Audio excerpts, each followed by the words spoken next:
अस्सलाम वालेकुम। हमना with eco 201 आप लोगों की उम्मीद है जितने भी लेसन कवर हुए हैं वो अच्छे से कवर हुए होंगे और आपको समझ आ रही होगी।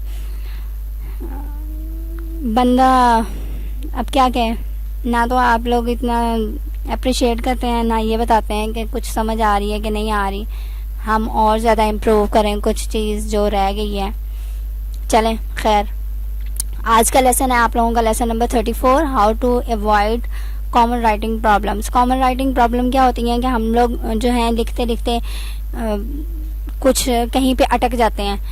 ज़ाहिर बात है वो अटकना क्या होता है, या तो हम लोगों के पास नॉलेज कम होगी या हमारे पास इतनी ज़्यादा चीज़ की हम लोगों ने सर्च नहीं की होगी तो हम लोग हट जाएंगे, या हमारे पास जो है वेल डिफाइंड पर्पस नहीं होगा जिसके ऊपर हम लोग जिस टॉपिक के ऊपर बात कर रहे हैं या जो टॉपिक हमने चुना है उसके ऊपर इतनी बातचीत हो ही नहीं सकती। ठीक है, और उसका स्ट्रक्चर जो है इतना ज़्यादा पुअर होगा, लिखने में हम लोगों को नहीं पता हमने कैसे लिखना है, ये सारी जो है कॉमन राइटिंग प्रॉब्लम्स हैं जो हम आम इंसानों में भी होती हैं, जो कह लें कि बहुत ज़्यादा हाई लेवल के इंग्लिश और ये सब कुछ इंग्लिश स्पीकर्स हैं उनको भी कहीं ना कभी वो प्रॉब्लम हो ही जाती है।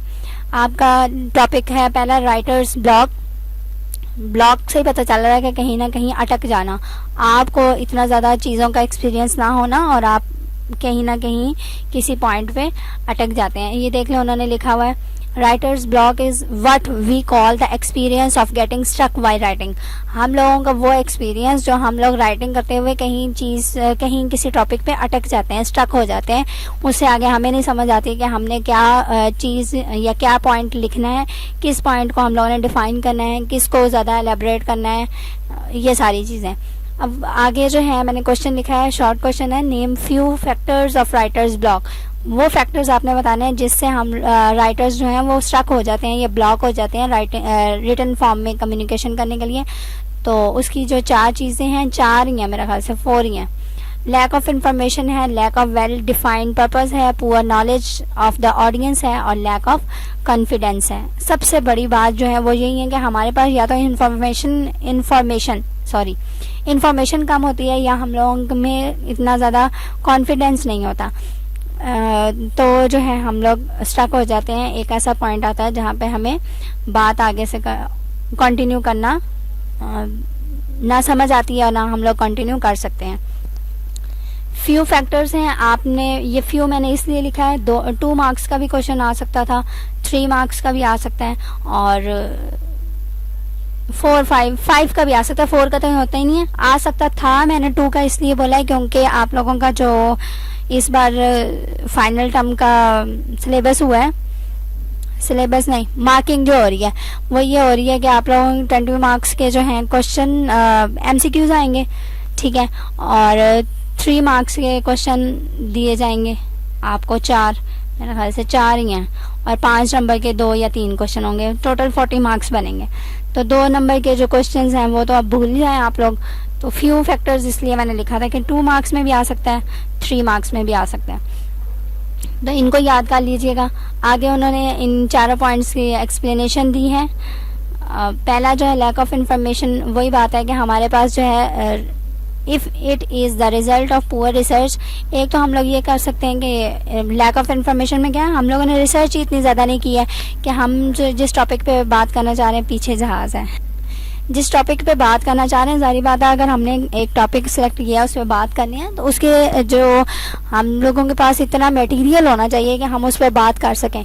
आप अपनी असाइनमेंट्स की एग्जांपल ले लें, आप अगर असाइनमेंट एक लिख रहे हो इंग्लिश की या एक लेटर एप्लीकेशन प्रपोजल जो भी लिख रहे हैं, उसमें आपके पास इतना मटेरियल होना चाहिए कि आप उसको कवर अप कर सकें, तो ही आप अपना लेटर या एप्लीकेशन जो भी लिखना है आप रिटन फॉर्म में डॉक्यूमेंट लिख सकते हैं, अदरवाइज आप नहीं लिख सकते। अब वो कह रहे हैं या तो आपने रिसर्च जो है इतनी ज़्यादा नहीं की होगी, दूसरी बात जो है वो कह रहे हैं you might correctly guess that you have a problem in defining your communication purpose. या तो आपके पास ये प्रॉब्लम होगा कि आप अपनी जिस टॉपिक पर बात करना चाह रहे हो उसमें कोई ना कोई प्रॉब्लम आ रही है। अब ये आपने खुद देखना है कि आपका रिसर्च पुअर है या आपको प्रॉब्लम आ रही है अपने टॉपिक पे बात करने में। नेक्स्ट है lack of well defined purpose. Well defined purpose वही बात है कि आपके पास इतनी ज़्यादा एबिलिटीज़ नहीं है कि आप अपने पर्पस को, अपने टॉपिक को डिफ़ाइन कर सकें अच्छे तरीके से, ताकि लोगों को चीज़ समझ आए और जो है आपकी बात लोगों तक पहुंचे और उस पर अमल भी हो।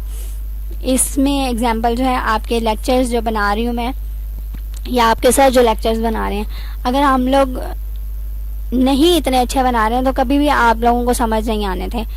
हमारा क्या मकसद था कि हमारा जो टॉपिक है वो आप लोगों तक अच्छे से डिलीवर हो जाए। तो वो पर्पस हमारा, मैं तो नहीं कहती अपना क्योंकि मुझे नहीं पता, सर का जो पर्पस है वो कंप्लीट हो रहा है, ठीक है। उनका वेल डिफाइंड पर्पस है, वो सारी चीज़ें आप लोगों को समझा रहे हैं अच्छे तरीके से, और यही एक अच्छी राइटिंग जो है करने वाले की खसूसियत है। आपके सर राइटिंग तो नहीं कर रहे हैं, आपको समझा रहे हैं। अच्छा, पुअरली एनालाइज्ड ऑडियंस, सबसे जो राइटर्स ब्लॉक्स हो जाते हैं या राइटर्स स्टक हो जाते हैं अपना काम करते हुए, वो ये भी होता है कि उनको कहीं ना कहीं ये डर या शक होता है शायद हमारी ऑडियंस को जो बात हम लिख रहे हैं वो ना समझ आए, ठीक है। तो उनको रुकना पड़ता है, वो स्टक हो जाते हैं, फिर दोबारा सोचते हैं कि किस तरीके से आपको बात समझाई जाए ताकि आप तक बात अच्छे तरीके से क्लियरली पहुंच जाए, ठीक है। इसको एक दफ़ा रीड कर लीजिएगा, मैं आपको रीड नहीं करके दे रही क्योंकि ये इतना आता नहीं है पेपर में, एज सच इस तरह के क्वेश्चन नहीं आते। लैक ऑफ कॉन्फिडेंस, वही बात है, जब हमारे अंदर कॉन्फिडेंस नहीं होगा तो राइटर्स जो हैं वो स्टक होंगे, और यही एक कॉमन फैक्टर है। ये आपका क्विज हो सकता है कि राइटर्स ब्लॉक का कॉमन फैक्टर कौन सा है, तो लैक ऑफ कॉन्फिडेंस जो है वो कॉमन फैक्टर है। And it is usually self fulfilling, और ये क्या होता है, हम लोगों को खुद ही इस जो है एबिलिटी को फुलफिल करना होता है। हमारे अंदर जो कॉन्फिडेंस है वो हमने खुद ही बिल्ड करना है। ये नहीं हो सकता कि आके कोई और जो है हमारे अंदर कॉन्फिडेंस बिल्डअप करता रहे। मैं सच बताऊं तो स्टार्ट में जब आप ये सर बिलाल जो हैं इन्होंने मुझे कहा था लेक्चर बनाने हैं, तो मैं भी बहुत ज़्यादा डरती होती थी। आहिस्ता आहिस्ता आहिस्ता आहिस्ता करते कराते अब जो है डर ख़त्म हो गया। और वैसे भी जब हम लोग कोई काम जो है पहली दफ़ा शुरू करते हैं तो उसमें ये डर होता है, दिमाग में बहुत सी बातें चल रही होती हैं, पता नहीं हमारी बात किसी को समझ आएगी कि नहीं आएगी, पता नहीं लोग हमारी बात पर कैसे रिएक्ट करेंगे, तो ये चीज़ें चलती रहती हैं। और सेल्फ कॉन्फिडेंस है वो एबिलिटी जो है वो बिल्ड ही तब होती है जब आपने उस वो कहते थे ना दरिया में डुबकी लगानी है, तभी आपको पता चलना है कि आपके अंदर कितनी एबिलिटी आई है, आपके अंदर कितना कॉन्फिडेंस आया है। अच्छा जी, your systematic approaches of writing problems are the solution of this problem. आपने जितनी ज़्यादा राइटिंग प्रॉब्लम्स को ख़त्म करना है, उसमें ये उसका सोल्यूशन क्या है कि आप उनमें डूब जाएं, उन चीज़ों को समझें, पढ़ें, ज़्यादा से ज़्यादा अपनी नॉलेज गेन करें ताकि आपको चीज़ समझ आए और आप राइटिंग फॉर्म में कोई भी डॉक्यूमेंट जब लिख रहे हो तो उसमें कोई प्रॉब्लम ना आए। अब राइटिंग जो प्रॉब्लम्स हैं, सारी बात है वो क्या होता है, हम लोगों ने किसी न किसी ऑर्गेनाइजेशन को चला रहे होते हैं तब उसमें प्रॉब्लम्स होती हैं, तो उन्होंने एक हेडिंग आपको दे दी है कि ऑर्गेनाइजेशनल प्रॉब्लम्स हैं। Organisational problems are discovered during the editing phase. आपकी जब भी ऑर्गेनाइजेशन में आपने कोई डॉक्यूमेंट लिखना है तो उसमें प्रॉब्लम कहाँ पे आती है, जब आप लोग एडिटिंग फेज पे होते हो, जब आपने उस चीज़ को, उस डॉक्यूमेंट को एडिट करना होता है। Finding and fixing the problems is what makes editing important. आपकी एडिटिंग का मकसद क्या होता है कि आपने जो भी मिस्टेक्स की हैं उनको फाइंड करना और उनको अच्छे तरीके से, दुरुस्त तरीके से दोबारा से पेश करना। तो इसमें यही चीज़ें होती हैं कि ऑर्गेनाइजेशन का मकसद ये होता है कि आपने एक फुल बेहतर तरीके से चीज़ जो है पेश करनी है। तो वहाँ पर जो मसला आता है वो एडिटिंग फेज़ में आता है। उसी फेज़ में आपने उस गलतियों को फाइंड भी करना होता है, ढूंढना भी होता है और उसको दोबारा से अच्छे तरीके से लिखना भी होता है। If they are not fixed, readers experience these organizational problems as complete breakdown in communication. जब आपने उनको फिक्स नहीं किया, फिक्स करने का मतलब उनको दुरुस्त नहीं किया, जो गलतियां आपने ढूंढी हैं, तो क्या होगा कि जिन्होंने आपकी कम्युनिकेशन को रीड करना है तो उनको जब चीज़ नहीं समझ आनी, उन्होंने अपने जो है आपका कम्युनिकेशन या डॉक्यूमेंट जो भी लिखा हुआ है उसको रख देना है, रीड नहीं करना, तो आपका जो मकसद है वो उधर का उधर ही रह जाएगा। ना आपको कोई बेनिफिट होगा, ना उनको कोई बेनिफिट होगा। पंक्चुएशन प्रॉब्लम्स, पंक्चुएशन जो है ना बहुत ज़्यादा मायने रखती है। मैं कहती हूँ हमारे जो आम लाइफ है उसमें भी पंक्चुएशन बहुत ज़्यादा मायने रखती है। पंक्चुएशन क्या होती है कि आपने बताना है कि आप किस पॉइंट पे जो है स्टॉप हो रहे हैं, किस पॉइंट पे आपने कौन सी बात करनी है।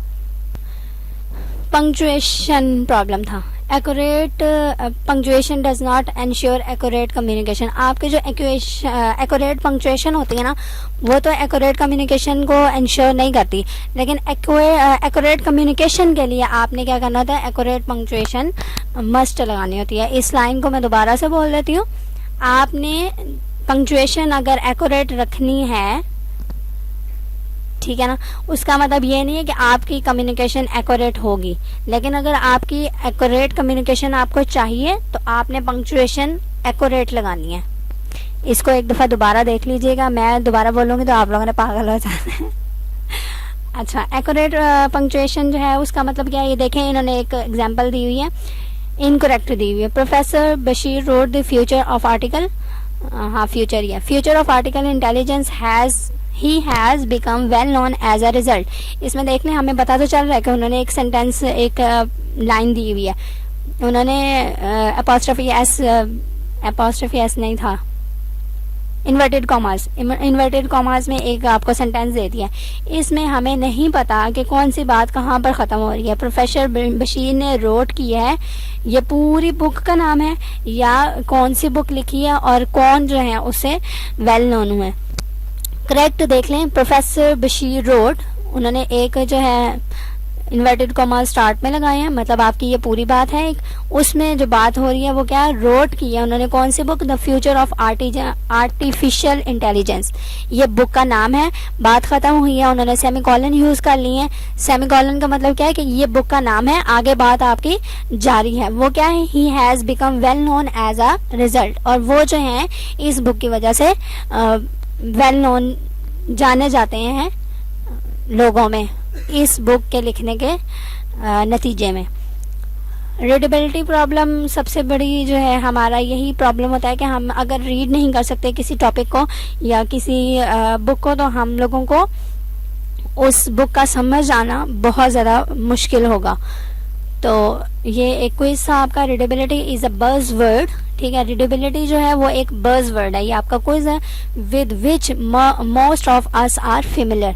रीडेबिलिटी क्या है, आपने रीडिंग करनी है। जब तक आपकी रीडिंग की एबिलिटी अच्छी नहीं है, आपको ना चीज़ रीड करनी आएगी और ना उसमें कोई बात समझ आएगी।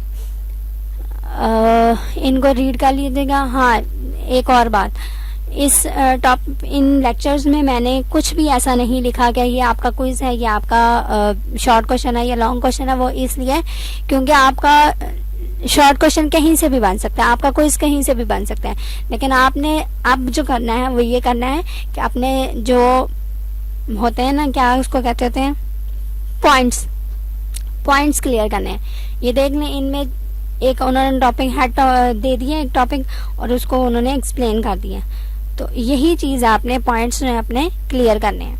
नेक्स्ट है एक गनिंग्स फॉक्स इंडेक्स, ये जो है ना इसको भी एक दफ़ा समझ लें। इसमें कुछ ऐसा वो नहीं है चीज़ कि आपको समझ ना आए।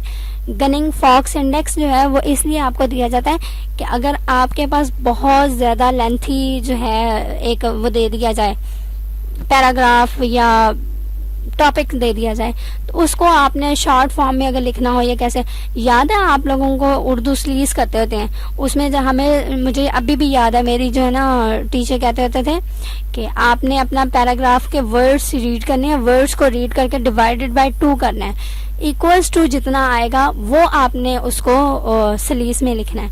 तो यहाँ पे भी गनिंग फॉक्स इंडेक्स जो है वो उसी का सीक्वेंस एक चल रहा है। वो कह रहे हैं this is a simple formula aimed at locating the audience on a great scale. ये सिंपलेस्ट जो है ना फार्मूला है जिसमें आपने ऑडियंस को लोकेट करना है कि आपकी ऑडियंस कितने अच्छे तरीके से आपको कवर कर सकती है, आपको सुन सकती है, उनमें कितनी एबिलिटी है कि वो आपको समझ सकती है।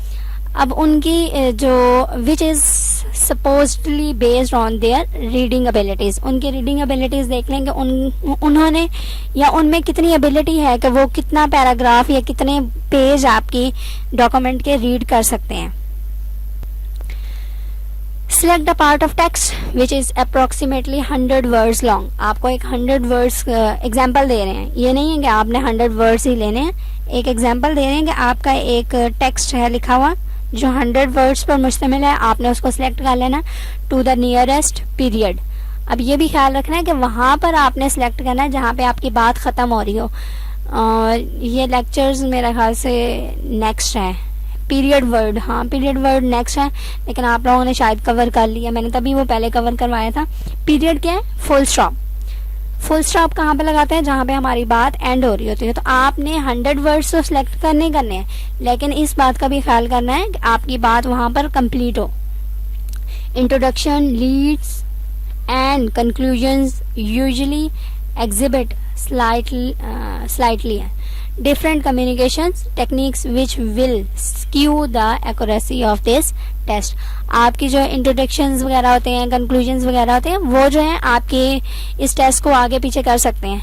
100 वर्ड्स जो यूज़ किया है उसका मतलब यही है कि आपके वर्ड्स जो हैं वो कम भी हो सकते हैं, ज़्यादा भी हो सकते हैं. स्क्यूनेस का मतलब क्या होता है? उनमें उतार चढ़ाव आता रहता है, तो आपने उनको देख लेना है.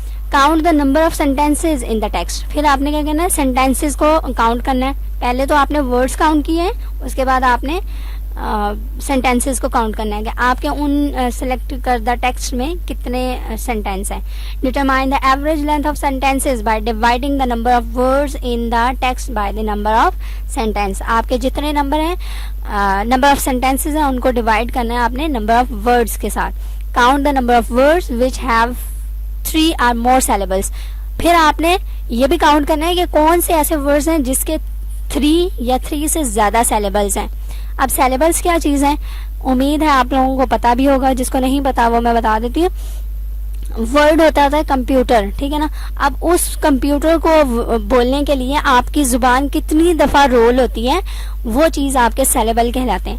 कंप्यूटर, जब हमने कंप्यूटर वर्ड बोला है उसके लिए हमारी जुबान जो है वो 3 दफ़ा रोल हुई है. देख लें एक दफ़ा, दोबारा आप लोग खुद करके देखना, आप लोगों को पता चल जाएगा. और ये एमसीक्यूज में आते भी होते हैं, एक वर्ड दे देते हैं, उनके सिलेबल्स आपने बताने होते हैं. कंप्यूटर, ठीक है. कम एक अलहदा आपका वर्ड बन गया, प्यू अलहदा हो गया और टर अलहदा हो गया. तो 3 सिलेबल्स आपके कंप्यूटर वर्ड में शामिल हैं. इसी तरह इंडेक्स, इन और डेक्स 2 वर्ड हो गए, 2 वर्ड सिलेबल्स हैं. आपने वो वर्ड्स काउंट करने हैं जिनके 3 या 3 से ज़्यादा सिलेबल्स हैं. उम्मीद है सिलेबल्स समझ आ गई होंगी. But do not count words which are capitalised. ये सारी चीज़ें आपने अपने माइंड में रखनी है. सिलेबल्स तो काउंट करने हैं उन वर्ड्स के जिनके 3 सिलेबल्स या 3 से ज़्यादा बनते हैं, लेकिन इस बात का भी ख्याल रखना है कि जो कैपिटलाइज हुए होते हैं वर्ड्स, उनका काउंट नहीं करना. Words which have 3 syllables because prefixes or suffix have been added. 3 syllables तब हो सकते हैं जब हम लोग उनमें prefixes या suffix ऐड कर देते हैं. prefix क्या होता है और suffix क्या होते हैं? साबका और लाहका. इंग्लिश वर्ड्स जो हैं वो उर्दू में कन्वर्ट कर रहे हैं, साबका और लाहका, ठीक है. उनमें ही ये वर्ड्स इंग्लिश के लिए यूज़ हो रहे हैं. और words which are combinations of 1 or 2 syllables words. Simple जो बात है इस स्टेटमेंट में क्या बताइए इन्होंने कि आपने उन वर्ड्स को लेना है जिनके 3 या 3 से ज़्यादा सिलेबल्स होते हैं, उनको काउंट कर लेना आपने. नेक्स्ट वो कह रहे हैं add the number for the average sentence length to the number of 3 syllable words in the text. ऊपर क्या किया था आपने? नंबर ऑफ सेंटेंस को नंबर ऑफ वर्ड्स पे डिवाइड किया, उसका जो आंसर आया है उसको ऐड करना आपने 3 सिलेबल्स वर्ड्स का जो आंसर आ रहा है. फिर उसके बाद क्या करना है? Multiply this sum by 0.04. जो आपका आंसर आया सिलेबल्स को ऐड करने के बाद 3 या 3 से ज़्यादा वर्ड्स के सिलेबल्स को, उस आंसर को मल्टीप्लाई करना है 0.04 से. तो वो क्या कह रहे हैं? The result is the fox index. ये आपका क्विज हो सकता है कि आपने मल्टीप्लाई किससे करना है? 0.04 से. और यही चीज़ जो इतना बड़ा प्रोसीजर आपने करना है वो आपका फॉक्स इंडेक्स है. और if you place it on a scale of 1 to 20 you will be able to have the approximate reading level required to understand the text. तो आपको पता चल जाएगा कि आपके जो रीडर्स हैं वो उनकी कितनी एबिलिटी है आपके टेक्स्ट को रीड करने की, या उनमें कितनी चाह है उनके पास कितना टाइम है कि आपका जो डॉक्यूमेंट है वो रीड करेंगे। अच्छा, ये जो टॉपिक अब मैं करवाने लगी ये बहुत ज़्यादा इंपॉर्टेंट है आपके, इंशाल्लाह जो अभी क्विज होना है कल उसमें भी आएगा और फाइनल पेपर में भी उम्मीद आएगा। Writing styles problem. Writing styles problem जो हैं वो क्या होते हैं कि आपने सेंटेंस का स्ट्रक्चर ही कुछ ऐसा लिखा होता है जो हमें खुद समझ नहीं आती, तो उसको क्या करना होता है। स्टाइल क्या है, is a result of sentence structure. आप जब एक सेंटेंस लिख लेते हो उसको बात को समझाने के लिए वो क्या होता है, वो आपका स्टाइल होता है, आपने किस तरीके से अपनी बात जो है समझाई है। Although you might not think so, sentence structure is simple and easy to understand। ये वाली आपने बात से याद करनी कि जो आपका सेंटेंस स्ट्रक्चर होता है वो क्या होता है, इजी भी होता है और आसान भी होता है कि लोगों को समझ आ जाए। 4 टाइप्स हैं सेंटेंस की बेसिक, वो देख लें क्या है। एक सब्जेक्ट वर्ब सेंटेंस है, एक सब्जेक्ट वर्ब ऑब्जेक्ट सेंटेंस है, एक फिर जो है सब्जेक्ट लिंकिंग वर्ब कॉम्प्लीमेंट, हाँ जी कॉम्प्लीमेंट सेंटेंस है, और फिर जो है सब्जेक्ट वर्ब इनडायरेक्ट ऑब्जेक्ट है। ये देख लें आप लोगों को आगे जो है वो उन्होंने ब्रैकेट में दिए हुए हैं, उनकी फर्स्ट जो अल्फ़ाबेट है ना वो लेके उन्होंने आपको आसानी से याद करने के लिए क्या दिया कि एस से सब्जेक्ट हो गया, एल से लिंकिंग, वी से वर्ब और सी से कॉम्प्लीमेंट, एस से सब्जेक्ट, वी से वर्ब, आई से इनडायरेक्ट और ओ से ऑब्जेक्ट। Subject verb object. अब इनको देख लें कि आप लोगों को क्विज कैसे आते थे, वो एक ऐसी एग्जांपल दे देते हैं, ये एग्जांपल ये वाली, लेकिन वहाँ पे आपका ये जो ब्रैकेट में ऑब्जेक्ट और सेंटेंस सब्जेक्ट लिखा हुआ है ये नहीं लिखते होते, वो सिर्फ लिखेंगे the programmer kicked the terminal, ठीक है। तो इसमें आपको वो पूछ सकते हैं कि ये कौन सा टाइप है आपके सेंटेंस की, तो आपने बताना है ये कौन सी है, सब्जेक्ट वर्ब ऑब्जेक्ट सेंटेंस है। अब इनको समझ लें। द प्रोग्रामर आपका क्या है, सब्जेक्ट है, ठीक है, जिसने काम करना है, किस पर करना है, वर्ब है, क्वाइट्स, ठीक है। आगे आपको ऑब्जेक्ट नहीं दिया हुआ क्या काम है या किस चीज पर काम करना है, तो यहाँ पे आपके पास ऑब्जेक्ट नहीं है, एक सिर्फ सब्जेक्ट है और एक वर्ब है, ठीक है, जो काम करना है, क्वाइट्स। अब ये जो चीज है ये आपकी सब्जेक्ट वर्ब सेंटेंस है जिसमें ऑब्जेक्ट नहीं मौजूद, आपका ये ऑब्जेक्ट वाला सेंटेंस नहीं है। नेक्स्ट है द प्रोग्रामर, सब्जेक्ट आपका किक्ड द टर्मिनल, ठीक है। वर्ब क्या है आपका किक, इन्होंने वर्ब लिखा नहीं है, एक मिनट वर्ब लिख देती हूँ, हाँ जी।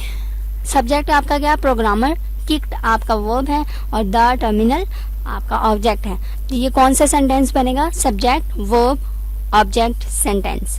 नेक्स्ट वो कह रहे हैं सब्जेक्ट आपका द प्रोग्रामर, लिंक क्या कर रहा है आपका, वर्ब क्या कर रहा है, लिंक कर रहा है किसको, कॉम्प्लीमेंट को, कि कॉम्प्लीमेंट क्या है, वो सिक है, वो फील क्या कर रहा है, बीमार फेल्ट कर रहा है, वो बीमार है।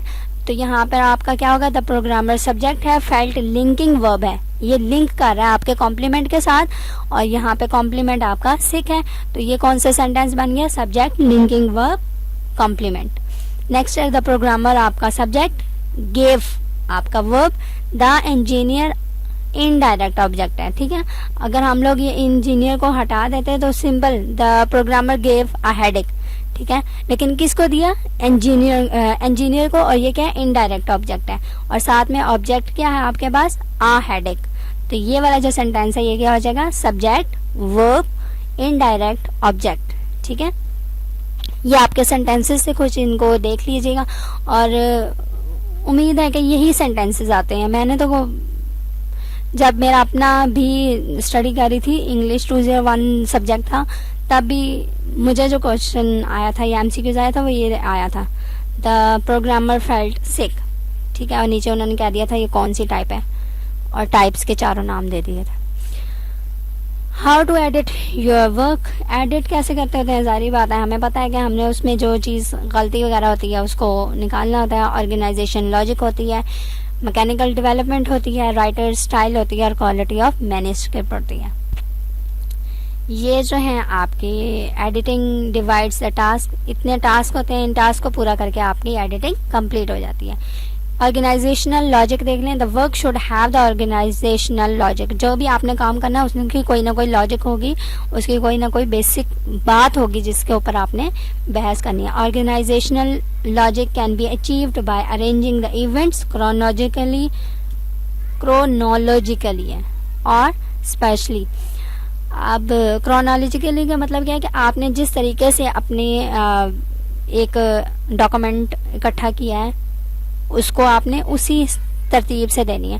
मैंने जब पीछे लेक्चर आपका ये वाला चला था उसमें मैंने बताया था कि हम लोग अगर एक शादी का वीडियो बना लें तो उसमें भी पहले क्या होता है, मेहंदी, फिर बारात, फिर वलीमा। कभी भी ऐसे वीडियो नहीं बने कि पहले वलीमा हो, फिर बारात हो, फिर मेहंदी हो। तो स्पेशली का मतलब क्या है कि आपने उसको जिस टाइम पे आपका चला है उसी टाइम से आपने उसको मेंशन करना है। नेक्स्ट है mechanical development of the topic. आपके जो टॉपिक हैं उनमें मैकेनिकल डेवलपमेंट होनी चाहिए। मैकेनिकल डेवलपमेंट क्या है, look to see if there is a transition between paragraphs even between sentences. आपकी ट्रांजिशन हो रही है, चाहे वो पैराग्राफ में हो रही है चाहे वो सेंटेंसेस में हो रही है। आपने उस ट्रांजिशंस को कैसे करना है, उन आइडियाज को एक दूसरे के साथ जोड़ना है। ट्रांजिशन क्या होती है, आपकी एक बात कुछ और हो रही है, एक कुछ और हो रही है, लेकिन आप उसको लिंक करेंगे। जैसे मैंने ऊपर क्रोनोलॉजिकली कहा है तो उसको मैंने लिंक किस चीज़ से की है, शादी की वीडियो से। तो ये आपने लिंकिंग बहुत ज़रूरत है। इस जो ट्रांजिशन अगर वैसे अलग-अलग बात की जाए तो क्रोनोलॉजिकली कुछ और चीज़ था और उसको जो शादी वाली वीडियो है वो कुछ और चीज़ है, लेकिन उसको मैंने लिंक जो किया है वो लिंक इसलिए किया है कि आपको चीज़ समझ आ जाए। तो हमारा यही मेथड होता है कि हम लोग जिस भी टॉपिक बात करें वो टॉपिक अच्छे से क्लियर हो जाए। Transition can be accomplished in 3 ways. 3 तरीकों से आपकी ट्रांजिशन जो है वो पूरी हो सकती है या पूरी कर सकते हैं। वो क्या है, the writer might repeat an important word in 2 adjoining phrases or paragraphs और सेंटेंसेस। आप जो है राइटर्स या हम जो बोलते हैं आम लाइफ में भी, उन्हें कहते हैं हम लोग जो इम्पोर्टेंट बात है उसको रिपीट करें किसी न किसी एडजॉइनिंग वर्ड्स के साथ या सेंटेंसेस के साथ, ताकि हमारी बात समझ आ जाए। Structure can accomplish transaction. आपका जो स्ट्रक्चर होता है, जिस स्ट्रक्चर में आपने अपना डॉक्यूमेंट लिखा होता है, उससे भी आपकी ट्रांजिशन जो है, ट्रांजेक्शन नहीं था शायद, मैं ट्रांजेक्शन पीछे बोलूँगी, ट्रांजिशन जो है वो कंप्लीट हो जाए। ट्रांजिशन क्या है, आपने अपनी बात दूसरे तक पहुंचानी है। तो स्ट्रक्चर जो अच्छा लिखा होगा, एक वेल मैनर्ड होगा। अब मैं स्ट्रक्चर पे नहीं जा रही, बहुत ज़्यादा डिटेल में आपके पिछले लेक्चर्स कवर हुए हैं, तो उससे बात जो है समझ आ जाती है। Transitional words and phrases can be used to establish links between ideas in an obvious way such as finally. ठीक है ना, जब हम लोग फाइनली वर्ड यूज कर रहे हैं, ये ट्रांजिशनल वर्ड्स हैं कि पता चल जाता है फाइनली कि हम एंडिंग करने लगे हैं और फाइनली जो बात हमें समझ आई है वो ये आई है। ठीक है, फर्स्टली जब लिख लेते हैं तो फर्स्टली का मतलब क्या है, जब हम एक इंसान देख रहा हो ना आपका डॉक्यूमेंट, तो जहाँ पे फर्स्टली लिखा हो तो पता चल जाता है कि ये बात जो है ये पहली करने लगा है। ठीक है, सेकेंडली जब मेंशन करते हैं पता चल जाता है कि सेकेंड बार यहाँ सेकेंड टॉपिक या बात जो है वो यहाँ से स्टार्ट हो रही है। तो ये जो है ट्रांजिशनल वर्ड्स या फ्रेजेस होते हैं। ये एमसीक्यूज में, क्विज में आता होता है आप लोगों का कि ट्रांजिशनल वर्ड कौन सा है, तो वो आपको 3-4 ट्रांजिशनल वर्ड दे देंगे। राइटर्स स्टाइल, जाहिर बात है जब हम लोग रिटन फॉर्म में कोई डॉक्यूमेंट लिख रहे हैं तो उसका स्टाइल जो है बहुत ज़्यादा परसुएसिव होना चाहिए, अफेक्टिव होना चाहिए कि लोग आपकी डॉक्यूमेंटेशंस को रीड कर सकें। If you wish to sell an idea और प्रोडक्ट, अगर आप चाहते हो कि आपका कोई आइडिया या प्रोडक्ट हाँ जी सेल हो, तो आपने क्या करना है, आपके स्टाइल या रिटन फॉर्म में या ऑरली, दोनों इतने परसुएसिव, इतने अच्छे होने चाहिए कि लोगों के दिल पे जाके लगे। If you wish to convey information only, अगर तो आप सिर्फ इंफॉर्मेशन कन्वे करना चाहते हो लोगों को, तो such as an report to superiors, then the style should appear to be passively objective. तब आपने जो है ऑब्जेक्टिवली बात कर सकते हैं। अगर आपने इंफॉर्मेशन ही सिर्फ देनी है तब तो आप सिंपल उनको इन्फॉर्मेशन दे दो कि मैं इतने बजे आज आपके पास आऊँगा मीटिंग में। ठीक है, इन्फॉर्मेशन दे दी है, कोई ऑब्जेक्टिव्स जो है उसको डिस्कस नहीं कर सकते। लेकिन जब आपने कोई आइडिया या प्रोडक्ट सेल करना है तो उसमें आपने अपनी जो है इंफॉर्मेशन तो देनी है, लेकिन साथ ही साथ उनमें अपने ऑब्जेक्टिव्स, अपने मकासद जो हैं वो भी बयान करने होते हैं, कंप्लीट चीज़ें देनी होती हैं ताकि आपकी बात लोगों तक समझ आ जाए। लेकिन जब आपने इंफॉर्मेशन देनी है, मैं मीटिंग में इस टाइम पे आऊँगा, तो मीटिंग, जाहिर बात है जब मीटिंग होनी है उसमें आप ऑब्जेक्टिव्स बता सकते हैं उनको, ठीक है। नेक्स्ट देख लें, क्वालिटी ऑफ मैन्यूस्क्रिप्ट। मैन्यूस्क्रिप्ट होता क्या है? The last thing of writer needs to examine when editing a document is the quality of manuscript. आप जब एडिट कर रहे हो तो आपकी क्वालिटी बहुत ज़्यादा अच्छी होनी चाहिए मैन्यूस्क्रिप्ट की। Manuscript should be visually attractive. जिस पेज पे, जिस चीज़ पे आपका डॉक्यूमेंट जा रहा है वो इतनी ज़्यादा अट्रैक्टिव होनी चाहिए कि जिसका दिल ना भी कर रहा हो ना पढ़ने का, वो कहे नहीं यार एक दफ़ा पढ़ लूँ। अब इसमें आपको एग्जांपल दूंगी, वो जो शादी के कार्ड होते हैं, शादी वाली बात जो है ना कुछ ज़्यादा ही अच्छे तरीके से समझ आ जाती है, इसलिए शादी के कार्ड बहुत ज़्यादा अट्रैक्टिव बनाए जाते हैं ताकि जो है ना अच्छे लगें। तो यहाँ पे भी वही चीज़ है, this means that it should have a proper order. इसमें क्या होगा कि आपका कोई ना कोई प्रॉपर ऑर्डर होता है, उनके सब डिविजन्स होती हैं। Manuscript should invite readership. वही बात है कि आपकी जो मैन्यूस्क्रिप्ट है ना वो क्या करता है, आपके रीडर्स को इन्वाइट करता है कि नहीं यार एक दफ़ा तो पढ़ लो ना, क्या लिखा हुआ है इसमें, पता चल जाएगा कि क्या लिखा हुआ है, ठीक है। ये क्विज हो सकता था आपका। नेक्स्ट इसको रीड कर लीजिएगा, कुछ ऐसा नहीं है। Only the writer knows how much detail is sufficient. और वही बात है कि हम लोग जब शादी का कार्ड मेंशन करते हैं या किसी को देते हैं या बनाते हैं तो उसमें यही होता है कि हमें खुद पता होता है कि हमने कितनी डिटेल जो है लोगों तक पहुंचानी है। तो डिटेल में क्या लिखा होता है, जिसकी शादी हो रही है या उनके नेम होते हैं, जिन्होंने इनवाइट करना है उनके नेम होते हैं, जिसको इनवाइट किया जा रहा है उसका नाम होता है, और क्या होता है मुझे तो भूल गया, देख लीजिएगा क्या क्या होता है। अच्छा, अल्लाह हाफिज़, अपना ख्याल रखिएगा।